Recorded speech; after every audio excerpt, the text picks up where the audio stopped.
Alright, David Harry here. Now the other day I uploaded my very first test of the iPad Pro 2020 with regard its front and back cameras, specifically for doing vloggy stuff, and it was a bit of a picture quality test. Now I did these for my YouTube Bezzy, Mr. Ian Craig, whose channel you can get to with a link somewhere around here, and there'll be a link in the description to his channel.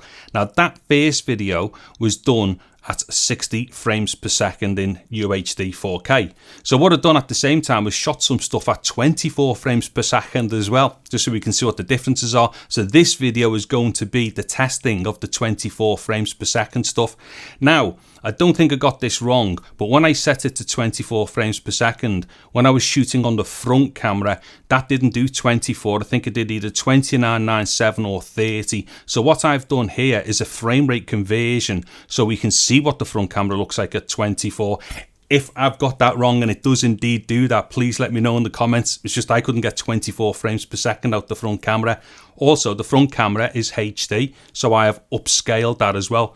So any of the front camera stuff here is upscaling and frame rate changing and stuff like that, just so that it matches the UHD 4K of the rear camera, which was UHD 4K at 24 frames per second. Anyways, like I say, it's very, very first out of the box testing type stuff, this, so just bear that in mind. So here's the video, and I'll come back at the end and do a little bit of a summary.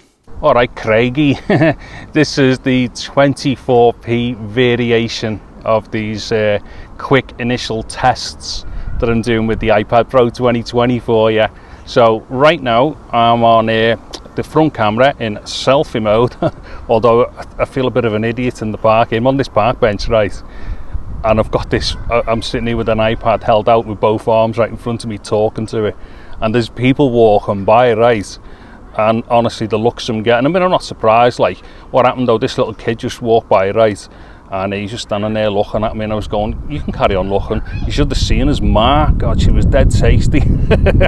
Anyways, yeah, it's a little bit windy, don't know if the mic's going to start getting a little bit knocked out here, but this is primarily anyway a picture test for you, buddy. Yeah, do you know what, it's so difficult reeling myself in here and not like, you know, being my usual self. Anyways, yeah, so once again, front camera 24p, and I believe the front camera only does HD, so it will be upscaled to 4K for the output and stuff. And once again, yeah, the lavalier is the Rode Lav, it is the Lav Go. Okay, so what I'm going to do now is flip it round onto the main cameras on the back. Okay, so onto the rear cameras now, and I say rear cameras, there are two of them, but it's obviously only recording one at the same time, like. So anyways, yeah, Ian, it's 24p and 4K, right? And I think I'm right that the front cameras are HD. In fact, you know what I'll do, Ian? I'll mark something up on some titling for you there, just in case I've got stuff wrong. It's highly likely I've got a bunch of stuff wrong here, because I didn't even bother reading anything about it. I had a quick look on the Apple site at some stuff, but I just got bored there quick and got off it. Which for somebody who makes long boring videos is a bit of an irony. So yes, this is just the rear camera to give you a good idea. I'm trying to think of things to talk about here, because what I really need to do now is just kind of, I'll try some stuff walking with it, but it's going to be all over the place, do you know what I mean? But I think if you were standing, you know, sitting still, or had, you know, the tablet, you know, on a table, maybe in a case just angled, and you were talking to it, I think you could defo vlog with it. It's not a walking vlogging thing, obviously, and I don't even know whether it's got stabilization either, and I don't know what cameras it's using on the back or not. And before I do a YouTube video about this, I'm really going to have to do some research. Anyways, I mean, this is going to give me a dead good idea as to two basic fundamentals, the basic raw picture quality, and also, you know, what the microphone's going to be like. Yeah, I've also tested some XLR mics, and I've got like 3 options now as well to put XLR mics in, phantom power dynamics, all kinds of stuff. It's really good. All right then, Ian, what I'm going to do now is just dive off and see what other stuff I can do for you. So a little bit of walking with it then. I mean, I can see on the screen here, it's all over the place. It's a frigging car crash, right? But I'll do it anyway, just for the sake of being thoroughness during the testing. Right, I've got cables dangling everywhere here. I don't know whether or not the mic's getting battered by my headphone cable. Oh yeah, I've got headphones on right now. I'm not trying to be all like super trendy. What it is, I just need to keep double checking the takes to make sure that the mic was engaged. What it is, I keep yanking the cables out, which is another thing for why, you know, me Rode setup's the best. You know, the Lav Go and the wireless Go. Honestly, I've pulled this cable 3 times now. If I'd have had the Rode Lav system on the go, I wouldn't have had any of these problems. In fact, what I'll have to do, judging, you know, by what these are all going to be like, the takes and stuff, I'll end up like doing a bunch of mic stuff with it as well. I think it's going to be pretty neat, especially with the USB stuff as well. Anyway, so this was, I don't know, what was I on it? Oh, front. So it's 24. Look, I'm looking at the screen going, what camera is it on? What an idiot. Sorry, hitting junk up, mate. I was just cracking myself up with how stupid I am. I'm actually looking at myself on the screen saying, what camera is it? Okay, so 24p and HD this was, and I've gone in and out of shade and stuff. In fact, let me get onto the other camera now to give us an idea of what that's going to do in and out of shade as well. Okay, so rear cameras then, 24p 4K. Right, I just said there, this looks like a car crash. I'm obviously not looking at it properly with regards to stabilization. I've just had a quick look at it to make sure that I was monitoring, you know, for the sound and that.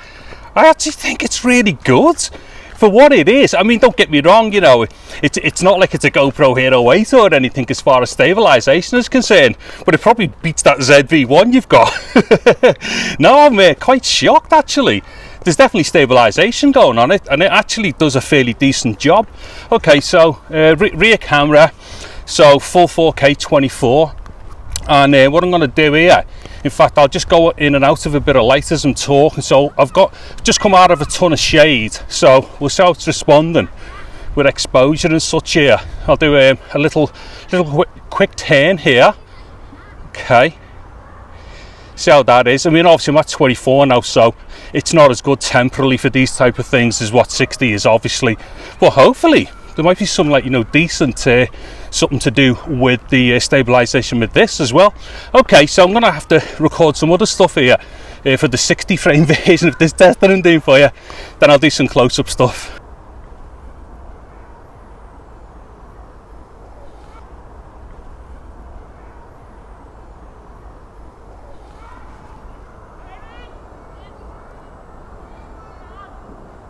Alright team, what it is, I've just done touch to focus here to see if I can get hold of this bee.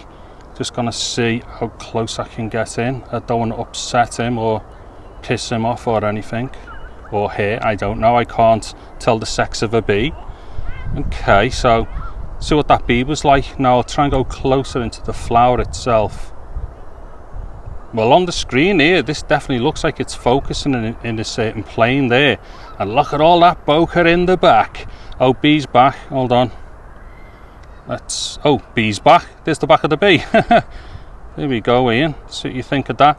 Now I'm just going to pull up into the trees at the back. Let's just see if it auto focuses into the trees. Okay, no, but I'm going to touch the focus. Okay, so touch the focus there. Now let me just do a bit of a rack focus here on the bee again. Hold on. Oh, rack focus on the bee. Okay, so that'll do for that one. Alright team, what I'm going to do now, I'm just going to point it straight into the sun, and then I'm just going to kind of swoop down and pan into the park, as it were. And let's just see what it does as far as the exposure and the focus is concerned. So that's going down now across to the side of that field there in the park. Okay, I mean, I can't really tell here what's going on with that. What it is, the screen's really good actually for, like, you know, looking at stuff and that. It did look okay, and it actually looked like it might have exposed going into the sun right down there where the sun's basically behind it now. Okay, so that'll do for that one.